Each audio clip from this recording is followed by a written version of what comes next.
Hello and welcome to Mr. Ludicrous. My name is Hans Brix. And my name is Killer Rubov, and here we are doing a Let's Play, a new series, of Link to the Past. And we're doing this Let's Play because A Link Between Worlds has come out for the 3DS today, and we wanted to revisit the first original game.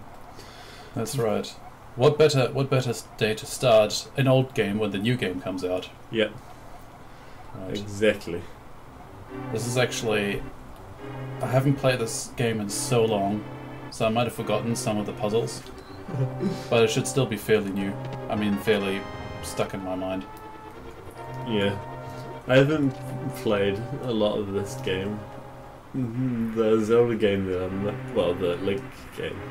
The series of the Zelda games that I'm most familiar with is Ocarina of Time. Ah, okay. Yeah, this was like the first Zelda that I ever played. Ever since then, I've loved the series. It was awesome. Well, I never had an NES. This is not an NES, dude. Oh, it's on the SNES. Yes. Well, I never had an SNES either. I did have a Nintendo 64 though. Yes, you might notice that we've called the character in this game Ludi, because Ludicrous didn't fit. Yeah. There was only, like 6 characters. So anyone with a YouTube name can't put their own YouTube name in this. It's quite funny how they're just killing off your uncle in this game. Because if you go back, you can see here, like your uncle's obviously dead. You've been living with him, and he gives him your sword, and all you do is you're going, "Here's my sword! I'm happy! I'm happy I have a sword. My uncle just died, but I don't give a fuck." His last dying wish was to give you that sword and you don't even care. You're just like, well thanks, see you later. You don't see that anymore these days. I'm not gonna like try and save you, bring you to like a monk or anything. Yeah. Okay, so here we are in the castle. We're going down to the dungeon to save the princess, and then the game's over. Oh, I see. Yeah, it's a very short game. I actually really like what they did, and I haven't played Link Between Worlds yet, but I actually really like what they did with some of the sound design, because some of the sounds are quite similar. Like, for example, when you pick up a heart, it gives the same sound effect. Okay, so they like really played homage to the original game. At least that was when I first saw some footage of the game. I haven't actually, like I said, I haven't played the game yet. And it'd be interesting to see what they do with the 3D capabilities, given the fact that it's a top-down game. And they're continuing with the top-down aesthetic. Yeah, although some reviews say that the game is actually the game looks quite bad, like the graphics are terrible. Well... Which I actually have to agree with, unfortunately. But I don't care. Yeah, it's a new Zelda game. And there has been one too for ages. And I mean, if it's trying to pay the original respect, then it doesn't matter if the graphics are that bad. I mean, they could have done them up, but... Did you know there's going to be a slight difference between the 2DS and the 3DS version? No, I didn't. The difference is that on the 2DS, the game runs at 30 frames per second, whereas on the 3DS, it runs at 60. Okay, so it's actually better getting it on the 3DS then. Yeah. Because it runs much smoother. Which I guess is why the 2DS is a lot cheaper, because I guess the hardware is a little bit more limited. Yeah. That was the reason why they made the 2DSs, so that people with lower funds could be able to have the 3DS experience. And releasing it near Christmas was probably the right decision for that. Oh, fuck yeah. Yeah. Did you hear that the 3DS actually outsold the Nintendo 64 now? Oh, okay. I read that the other day. I was like, huh, that is actually quite a huge success, because the 3DS is by far not as old as the Nintendo 64, obviously. Yeah. And the Nintendo 64 was a really big success. Oh yes, it was. When it came out. So because I mean, people were like, Nintendo 64, it has 4 bits. I don't know what that means, but that means I have to buy it. Yeah. So that's pretty awesome. So I really like that the 3DS is doing well, as opposed to the Wii U. Well, the Wii U is never going to do well. It kind of already overshot its mark. The problem with the Wii U, I think, was that on release they didn't release enough games. Which is unfortunate. It was just all sequels. Although their games lineup is changing a little bit and changing for the better. Yeah, I know, but we talked about this in one of our other videos, but yeah. Yeah. I think that it should have happened sooner. Of course.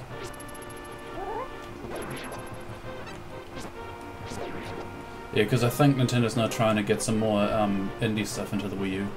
Oh, that's good. That's what all the other consoles are trying to do too, especially Sony. Because there's this this game called, oh, fuck, what was it called? It was quite similar to Zelda in that you have to solve puzzles and stuff, and the combat system was quite similar. And what was it called? Something like Girl with a Robot or something. Okay. And there was a Kickstarter, and I think they really gonna try to get their game on the Wii U, on Wii U and other consoles as well. But yeah. I know that Tearaway just came out for the 3DS. Which one? Tearaway. Oh, okay. Apparently that's a cool game. It doesn't Afraid of Anything. Yeah. I saw a lot of comments on Twitter today saying that Tearaway and Link Between Worlds are out. These are definitely the current console releases I'm getting. Who cares about the current console releases?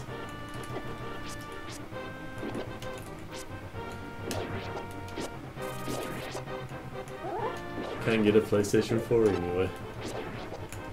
Can't? Not in New Zealand. Oh no. Isn't it out like actually this weekend? Yeah, but you can't get one. Why? Because they're all being pre-ordered. Oh, okay. So they're all sold out. Yeah. Yeah. You can still get an Xbox One though. If you want one of those. Who cares about that? Yeah. Actually, one of my friends on Facebook just got his Xbox One he was so excited about, and I was just thinking, why? Sorry for the Xbox One fans, but it's just not my thing. Well, apparently a lot of people are looking forward to Rise, but apparently like all the reviewers are saying that it's terrible. It's also very homophobic. And I know it's set in fucking Rome, but even the Romans weren't that homophobic.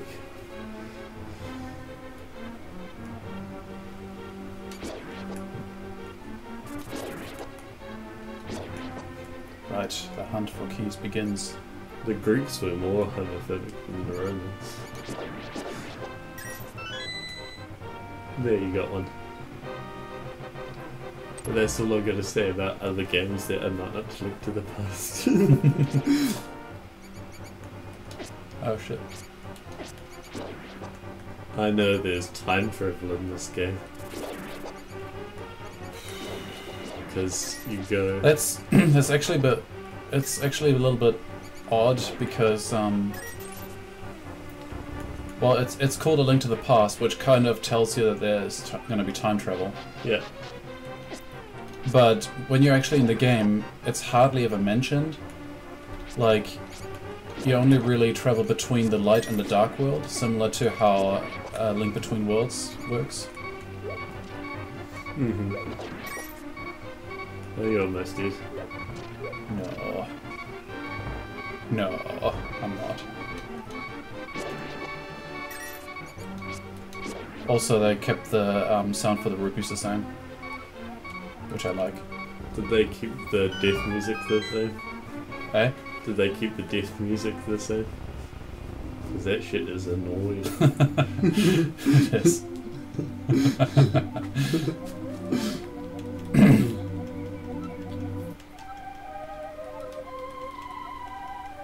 I'm just gonna skip through that.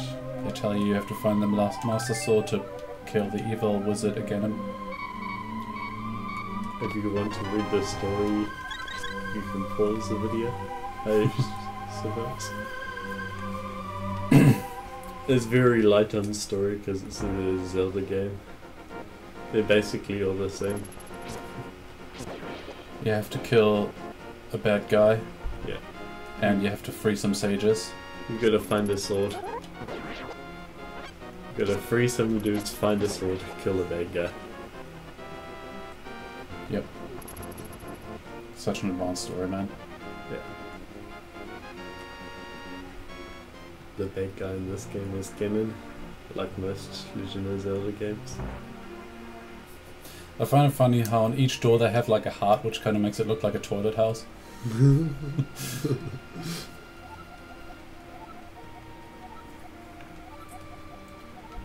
Actually, I didn't need to go here, but what the hell. Do you understand the legend? Yeah, sure. I was vaguely listening. He was just talking about how the Master Sword is separated into shards. I like the music in this game. It fully utilizes the Super Nintendo Entertainment System's power. Yeah. All, what, like 16 bits of audio? All 16 bits. Yeah. Every single one was put to use. The music on Super Nintendo games in general were pretty awesome. Yeah. Because like most consoles, the music, the audio system was better than the graphics system. So it might have been I think it might have been a 16-bit graphics system, and then have 32 bits of music. Oh, okay. Yeah.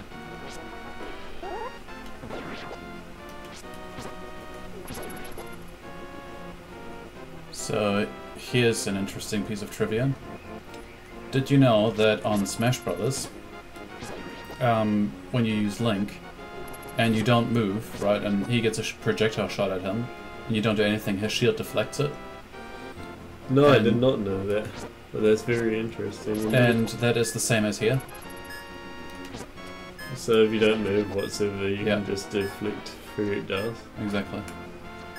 Also if you move forward, but main thing is that you just don't move.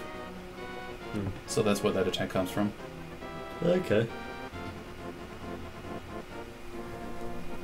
That's a very interesting piece of... So is that in all Smash Brothers games? Yes. Yes it is. I actually didn't find that out until I played Smash Brothers Melee. Okay. What's your favourite Smash Brothers game? How do you classify the one that's my favorite? The one that I've played the most, or the one that I had the most fun with? The one that you had the most fun with. I'd probably say Brawl, actually. Because it improved on a lot of things that that Melee was doing. Like, you had greater variety in customizing the matches. But at the same time, it was kind of a... At one point, it was kind of a downgrade because... just because of the fact that Brawl took a long time to load. Yeah. I know a lot of people that do professional tournaments like Melee better. But that might be only because it takes a longer that the ball takes a longer time to load. Yeah. It was okay though, because when I eventually put the game on my hard drive and just played it through my hard drive on my Wii, then it was okay. Like the load times were fine. Yeah, but yeah, I think we're just gonna cut it off here just before we do the dungeon. So thanks very much. We hope to see you again, and if you like what you see, you can like and subscribe. Thank you very much for watching.